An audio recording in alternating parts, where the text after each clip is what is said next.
ने अपनी पहली बीवी को सिर्फ इस वजह से तलाक दे दी थी कि उसके पेट में पलने वाला बच्चा लड़का नहीं बल्कि लड़की थी। आज मेरे सगे बेटे ने सिर्फ इस वजह से मेरे सर पर ईंट दे मारी कि मैंने गर्मी से तंग आकर सबसे पहले नंबर पर पंखे के सामने चारपाई डाल ली थी। मैं सरगोदा के एक गांव से ताल्लुक़ रखता हूँ। आजकल लाहौर के एक मेंटल अस्पताल में मकीम हूँ और एक इबरतनाक और अज़ियतनाक ज़िंदगी जी रहा हूँ। शायद ये मेरे जुल्म की वजह से मेरा ये हाल हुआ है। मेरा रिश्ता बचपन में ही मेरी खालाजाद के साथ तय कर दिया गया। मेरी कज़न की किस्मत में शायद जब तक जीना लिखा था आजमाइशें ही लिखी गई थी। मेरी कज़न जब 9 साल की हुई तो उसके वालिद का इंतकाल हो गया। वालिद की मौत के बाद मेरी कज़न के ददियाल वालों ने उसकी माँ को जान से मारने की धमकी देकर सब कुछ अपने नाम लिखवा लिया और फिर मैं 10 साल की कज़न को माँ के साथ घर से निकाल दिया। मेरी कज़न की माँ उसे लेकर मैके जा बैठी, मगर चूँ चूँ भाइयों की शादियाँ होती गईं वो अपनी बहन की कफालत से इनकार करते गए। यहाँ तक कि एक बार जब तंग आकर कज़न की माँ ने भाइयों से जायदाद में हिस्सा मांगा तो उसके भाइयों ने उसे मार पीट कर घर से निकाल दिया और वो एक बार फिर बेसहारा होकर सड़क पर आ गई।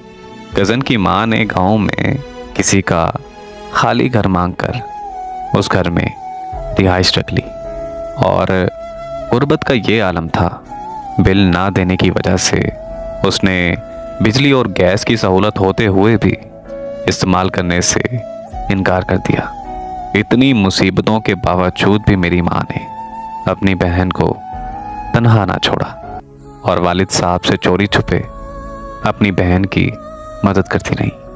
मेरी माँ ने मुझसे कज़न के मुतालिक पूछा तो मैंने उसकी माली हालत देखते हुए उसे साफ साफ इनकार कर दिया, क्योंकि मुझे एक मुलाजमत करने वाली लड़की चाहिए थी ताकि माली तौर पर मैं मज़ीद मजबूत हो सकूं।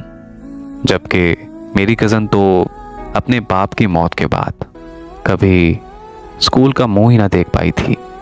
उसने तो अपनी माँ के साथ मिलकर लोगों के वॉशरूम तक धोए थे। मैं भला कैसे उसे शादी कर सकता था।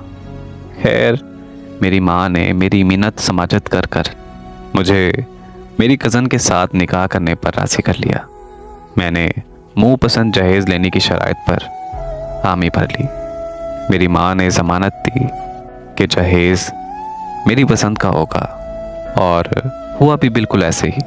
मेरी डिमांड का जहेज़ लेकर मेरी कज़न रुखसत होकर मेरे घर आ गई और उसका जहेज़ उठाया गया कर्ज के बदले में।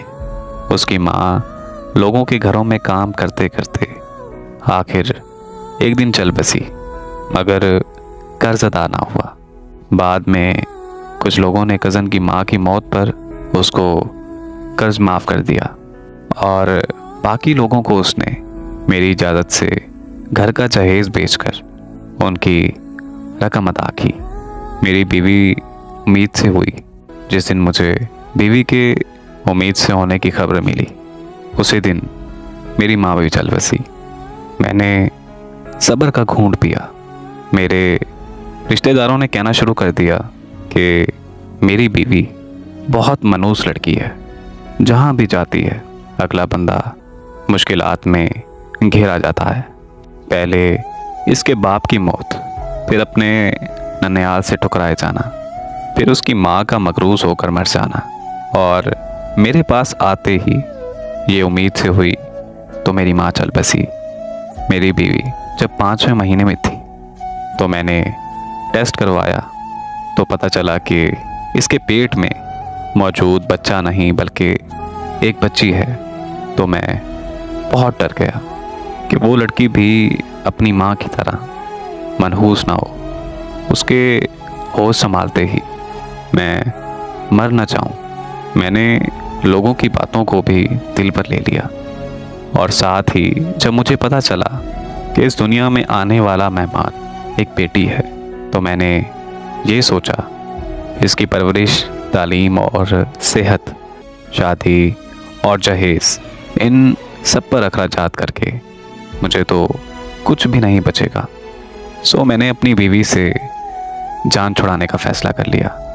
लाख कोशिशों के बावजूद भी मेरी बीवी की तरफ से मुझे कोई मौका ना मिला जिसको बुनियाद बनाकर मैं उसे तलाक दे पाता। बहुत ज़्यादा सोचने के बाद मजबूरन मैंने उस पर बदचलन होने का इल्ज़ाम लगा दिया। उसके पेट में मौजूद बच्ची को अपना खून मानने से इनकार कर दिया और इसी बात को वजह बनाकर मैंने उसे तलाक दे दी। मेरी बीवी के पास कोई सहारा नहीं था, कोई ठिकाना नहीं था। उसने कुरान पर हाथ रखकर मुझे अपने किरदार की कसम दी, मगर मैंने कहा कि अब कोई फ़ायदा नहीं, अब तो तलाक हो चुकी है, अब इन कसमों का कोई फ़ायदा नहीं। उसने मुझे मुफ्तियों और आलमों से फतवा लेने का कहा।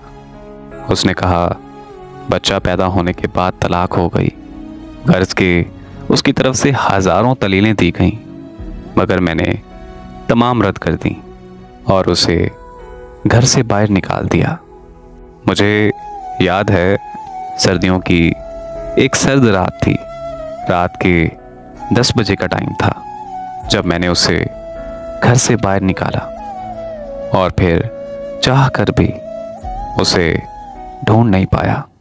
खैर, कज़न को तलाक देने के बाद मैंने एक लड़की से शादी कर ली। उससे शादी करने के बाद मेरे तो नसीब ही जाग गए। मेरा कारोबार भी चमक उठा और अल्लाह ने मुझे 3 बेटों से भी नवाजा। यहाँ तक कि मेरा यकीन पुख्ता हो गया कि मेरी कज़न वाकई में ही बहुत ही मनहूस औरत थी और वो जिस घर में भी जाती वो घर आजमाइशों की जद में आ जाता। मेरे बेटे जवान हुए और मेरी शायद ख्वाहिश के बावजूद भी मेरा कोई भी बेटा मैट्रिक से आगे ना बढ़ सका। उसके बाद मैंने अपने बेटों को कारोबार में अपने साथ शामिल कर लिया, मगर उन्होंने बजाय मेरा बाजू बनकर कारोबार आगे बढ़ाने के उल्टा पहले वाली कमाई से भी चोरी छुपे पैसे चुराना शुरू कर दिए। यहाँ तक कि मेरा सारा कारोबार खसारे में जाने लगा और मेरे बेटे जो मेरी ही कमाई हुई दौलत से रकम चुराया करते थे और वो जुआरी और नशाई बन गए। मेरे दोनों बड़े बेटे बाहर खेतों में तन्हा बैठकर नशे के टीके लगाते और गलाजत के ढेर पर गिरकर मर गए। छोटे बेटे को जैसे तैसे करके मैंने बुरी सोबत से निकाल लिया, उसका इलाज करवाया, उसे नॉर्मल ज़िंदगी में वापस लाया। उसके बाद मैंने उसकी शादी की और बची कुची रकम से उसे एक छोटी सी दुकान बनाकर दी। मेरा बेटा उस दुकान से रिस्क कमाकर अपनी बीवी बच्चों के साथ अपनी बीवी के मैके वालों का पेट भरने लगा। अपने दोस्तों की दावतें भी करता, मगर जब मुझे 2 वक्त की रोटी देने की बारी आई तो मेरी ज़ात उसे बोझ लगने लगी। मेरे करीब से गुजरते हुए कहता, पता नहीं यार ये कब मरेगा, ये मरेगा तो मेरे घर का खर्चा कम होगा। जबकि मेरी बहू मुझे ऐसे रोटी डालती जैसे गली के बैरूने दरवाजे की दहलीज पर आने वाले कुत्तों को रोटी डाली जाती हो। मेरी उम्र ज़्यादा हो जाने की वजह से अगर मेरे कपड़ों पर कहीं गलाजत लग जाती तो मेरी बहू मेरे कपड़े धोने से इनकार करती थी। अब तो अक्सर औकात मैं अपने कपड़े खुद ही धो लिया करता हूँ। गांव के लोग जो मेरी कज़न को पहले मनूस कहते थे, आज वही लोग मुझे जालिम कहते हैं। अपने बच्चों को इबरत दिलाने की खातिर मेरी कहानी सुनाते ही चंद दिनों पहले की बात है। शायद गर्मी थी, मेरा दिल घबरा रहा था। मैंने अपनी चारपाई फर्शी पंखे के आगे डाली और सो गया। जब रात को मेरा बेटा दुकान बंद करके घर वापस आया तो उसे उसकी बीवी ने कहा कि तुम्हारा बाप बच्चों से जिद लगाकर पहली चारपाई पर सो गया और जानबूझकर टांग पर टांग रख ली ताकि हमारे बच्चों और मुझ तक हवा ना पहुंच सके।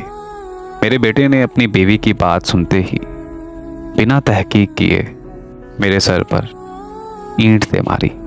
सर में ईंट की ज़रब इतनी ज़ोर से लगी कि मेरा दिमाग तक हिलकर रह गया। तेरी चीखों पुकार सुनकर गांव के कुछ रहमदिल लोगों ने मुझे उठाकर अस्पताल पहुंचाया, जहां डॉक्टर ने मेरी पट्टी की। मगर कुछ टाइम के लिए मैं होशो हवास से बेगाना हो जाता हूँ। तब मैं खुद को या फिर करीबी लोगों को नुकसान पहुंचाने लगता हूँ, जिसकी वजह से डॉक्टर ने मुझे लाहौर के एक मेंटल हॉस्पिटल में एडमिट कर दिया। अब यही मेरा मुस्तकिल ठिकाना है। यहाँ मुझे कुछ इस अंदाज से बांध कर रखा जाता है कि मैं चाह कर भी खुद को या किसी और को नुकसान नहीं पहुंचा सकता। मैं जब होशो हवास में होता हूँ तो सोचता हूँ कि शायद अगर मेरी पहली बीवी और उसके पेट में मौजूद मेरी बच्ची मेरी ज़िंदगी में होती तो आज मैं इस मकाम पर ना होता। मैं लाख कोशिशों के बावजूद भी उनका सुराग नहीं लगा पाया। आज मैं यहाँ अपने किए की सज़ा काट रहा हूँ। मगर मैं जाते जाते आप लोगों से ये कहना चाहूँगा कि कोई भी इंसान किसी के लिए मनूस नहीं होता। सब लोग अल्लाह ताला की मखलूक हैं। किसी को किसी पर कोई वक़्फ़ियत नहीं दी जा सकती सिवाय उसके परहेज़गारी के।